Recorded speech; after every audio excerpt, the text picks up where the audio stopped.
Hundreds of protesters in Peru's capital came out on the streets demanding to scrap a new law that labels transgenders as mentally ill.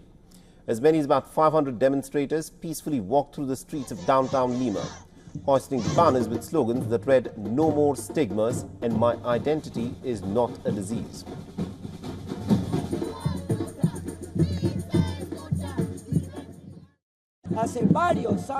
Many years ago, gender identities stopped being considered pathologies. Yet, this assassin government intends to step over our rights.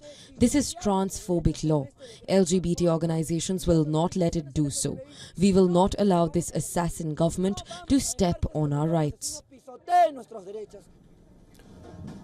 The law, which was approved last week by the government of President Dina Boluarte, specifies that those who identify as transgender, along with cross-dressers and others with gender identity disorders, are considered to be diagnosed with illnesses that are eligible for mental health service. The critics argue that its update of the country's PACE health regulations was just unnecessary, since existing rules already allowed for universal access to mental health services.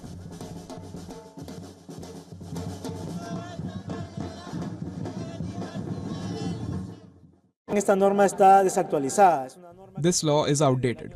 It comes from 1994 if I'm not wrong. The CIE-10 and the Ministry of Health have quote-unquote updated it. But it's an outdated law as it declares homosexuality as a disease, which is obviously out of the question.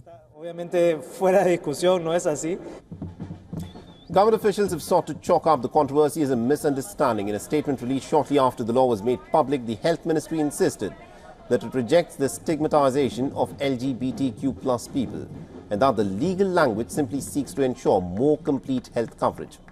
However, despite the ministry's argument, the protesters were not convinced, and some medical experts have advocated for a law amendment.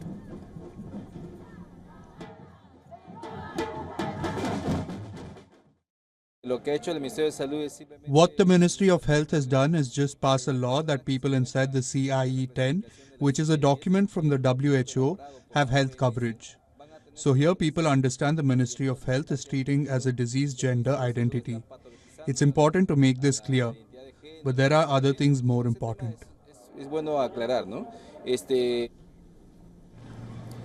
Meanwhile, the International Day Against Homophobia, Transphobia and Biphobia was commemorated in several parts of the world to raise awareness about the discrimination and violence that is faced by the LGBTQ people.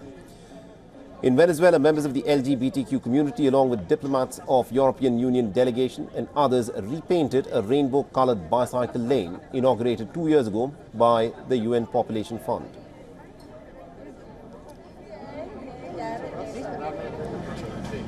For all the latest news, download the WION app and subscribe to our YouTube channel.